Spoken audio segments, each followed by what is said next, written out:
Hello बच्चों, कैसे हैं आप लोग। मैं गीता कुमारी अपने इस क्लास माय एजुकेटेड इंडिया में आप सबका स्वागत करती हूँ।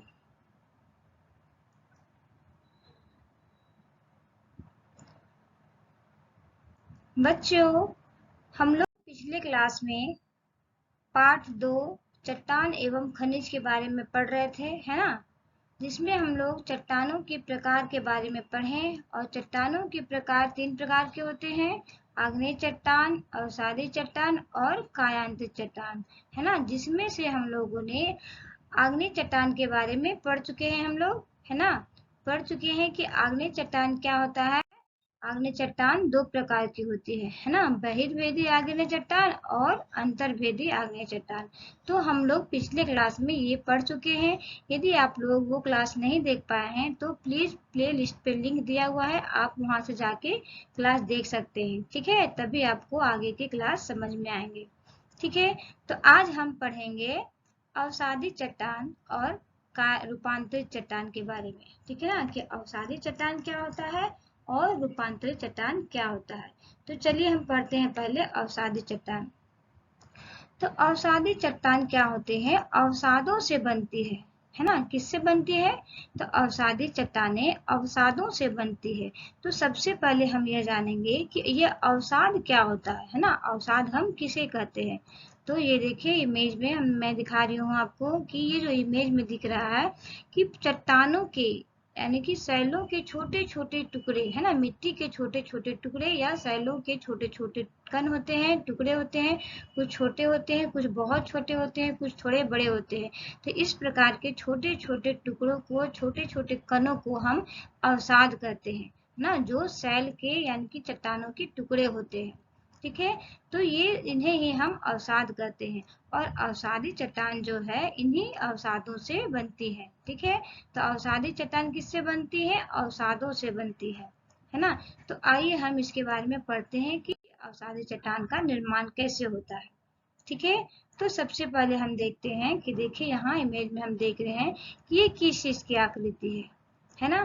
तो आप लोग टीवी पे, है ना, कहीं बाहर घूमने गए होंगे तो वहां पे भी देखे होंगे कि इस प्रकार की जो आकृति होती है उसे हम सैल कहते हैं, है ना। सैल कहते हैं या फिर पहाड़ी, है ना। छोटा सा पहाड़ है तो सैल भी कहते हैं, चट्टान भी कह सकते हैं इसे हम, और ये पहाड़ भी कह सकते हैं, है ना, छोटा सा पहाड़।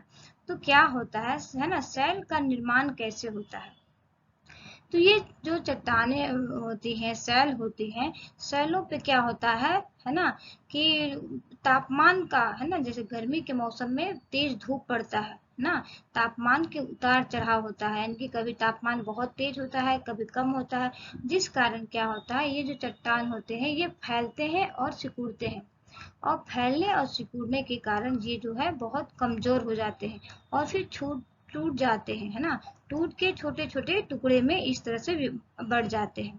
और ये जो छोटे छोटे कण होते हैं इनमें फिर हवा पड़ता है, हवा का प्रभाव पड़ता है, जल का प्रभाव पड़ता है और तापमान भी पड़ता है। जिस कारण ये जो छोटे टुकड़े होते हैं वे और भी अधिक छोटे हो जाते हैं, है ना। इस तरह से और भी अधिक छोटे छोटे टुकड़ों में बढ़ जाते हैं।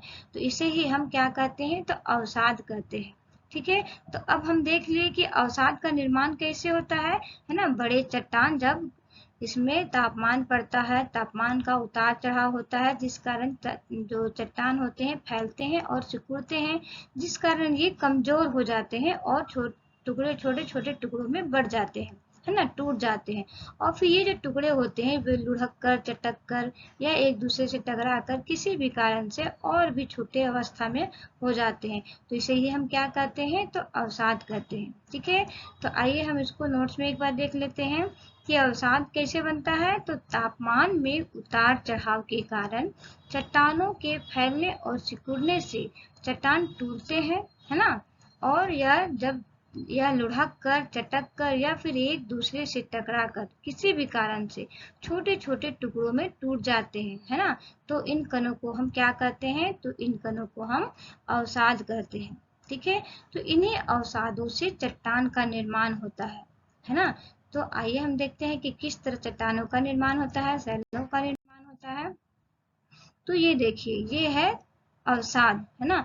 ये अवसाद क्या होते हैं, हवा के कारण या फिर जल के बहाव के प्रवाह से ये क्या होते हैं, एक स्थान से दूसरे स्थान पे आ जाते हैं।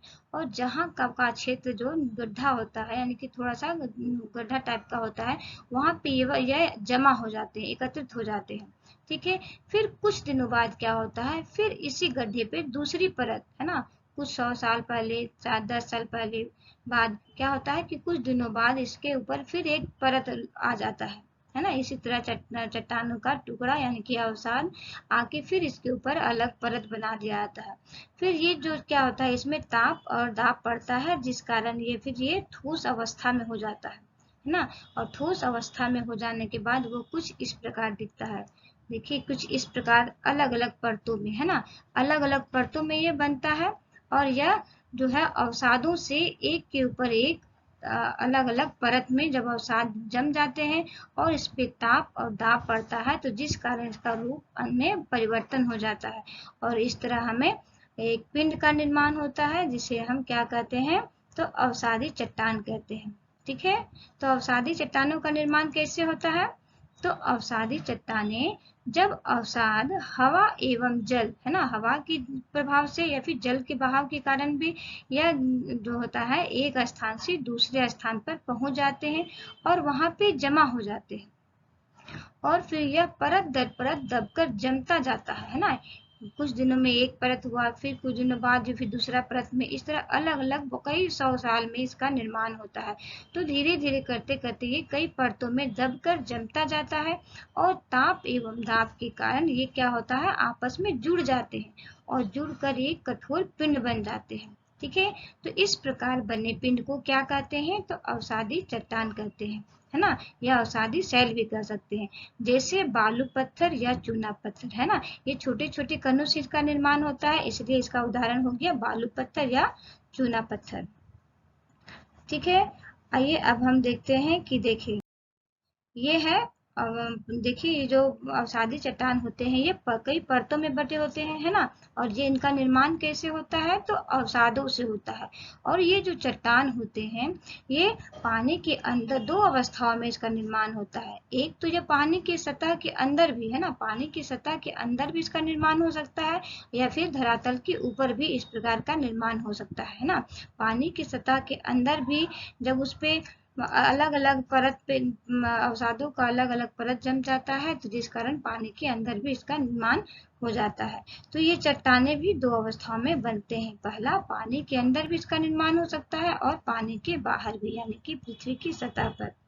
ठीक है, तो ये जो चट्टान होते हैं ये अवसादों से बनते हैं, जिस कारण क्या होता है कि ये अवसादों में कुछ कीड़े मकोड़े, है ना, कुछ पेड़ पौधे भी उग जाते हैं। उसके बाद जब दूसरा परत इस पे पड़ता है तो वो जो होते हैं पेड़ पौधे जीव होते हैं वे इसमें दब जाते हैं, है ना। और तो इस प्रकार हम कह सकते हैं कि इन चट्टानों में पौधे, जानवर और अन्य सूक्ष्म जीवों की जीवाश्म भी हो सकते हैं। ठीक है, तो अब हम समझेंगे कि ये जीवाश्म क्या होता है ना। जीवाश्म यानी कि जीवों का अवशेष, जीवों का अंश, है ना। तो छोटे छोटे अवसादों के बीच में छोटे छोटे पौधे निकल आते हैं, कुछ छोटे छोटे जीव हो जाते हैं और जब इसके ऊपर दूसरा परत आता है तो वे जो जीव होते हैं, पौधे होते हैं, इसमें दब जाते हैं, है ना। और कई 100 साल, हजारों वर्षों बाद इन जीव जो है वे उसके मृत शरीर जो है ठोस अवस्था में बदल जाते हैं, इसे ही हम जीवाश्म कहते हैं।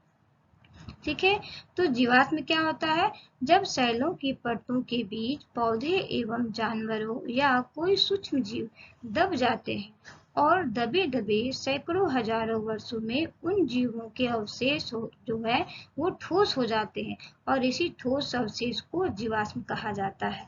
ठीक है, तो इस तरह हम देखते हैं जो अवसादी चट्टान होते हैं उसमें जीवाश्म भी पाया जाता है। ठीक है, अब हम लोगों का अवसादी चट्टान कंप्लीट हो गया। अब हम देखते हैं रूपांतरित चट्टान या कायांतरित चट्टान किसे कहते हैं। ठीक है। तो रूपांतरित चट्टान या कायांतरित चट्टान, जब आग्नेय चट्टान या फिर अवसादी चट्टानों में, है ना, जब आग्नेय या अवसादी दोनों में से किसी भी चट्टानों में ताप एवं दाब के कारण इसके स्वरूप में और गुण में परिवर्तन हो जाता है, तब इसे रूपांतरित चट्टान या कायांतरित चट्टान कहते हैं।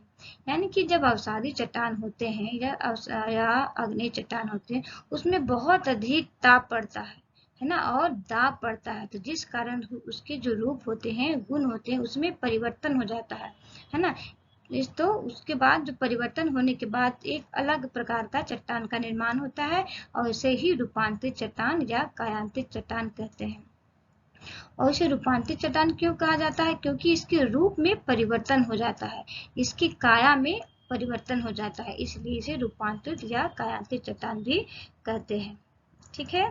तो जैसे चिकनी मिट्टी से स्लेटी, है ना, जैसे चिकनी मिट्टी में जब ताप और दाब पड़ता है तो स्लेटी में बदल जाता है, और चूना पत्थर में जो है उसमें ताप और दाब पड़ता है तो वो संगमरमर में परिवर्तित हो जाता है। तो चूना पत्थर और स्लेटी क्या हो गया? रूपांतरित शैल का उदाहरण हो गया। ठीक है। तो इसी तरह हम देखते हैं कि जो आगरा का ताजमहल है वो सफेद संगमरमर के पत्थरों से बना होता है, और ये संगमरमर जो पत्थर होते हैं ये कौन से चट्टान होते हैं? तो इसे हम रूपांतरित या कायांतरित चट्टान कहते हैं। ठीक है। और इसका निर्माण कैसे होता है? तो चूना पत्थर में ताप और दाब के बढ़ने के कारण इसका निर्माण संगमरमर में हो जाता है ना। और आगरा का जो ताजमहल है वो किस प्रकार के संगमरमर से पत्थर से बना हुआ है? तो सफेद संगमरमर के पत्थरों से इसका निर्माण हुआ है। ठीक है। तो इस तरह आज हम लोगों ने इस क्लास में, है ना, आग्नेय चट्टान, अवसादी चट्टान और रूपांतरित चट्टान, ये हमारा तीनों कंप्लीट हो चुका है। ठीक है। तो अब नेक्स्ट क्लास में हम लोग पढ़ेंगे कि शैल चक्र क्या होता है ना, शैल चक्र क्या होता है और खनिज क्या होता है। ठीक है। तो इतना आज का क्लास मैं यही खत्म करती हूँ। ठीक है बच्चों, धन्यवाद बच्चों, जय हिंद।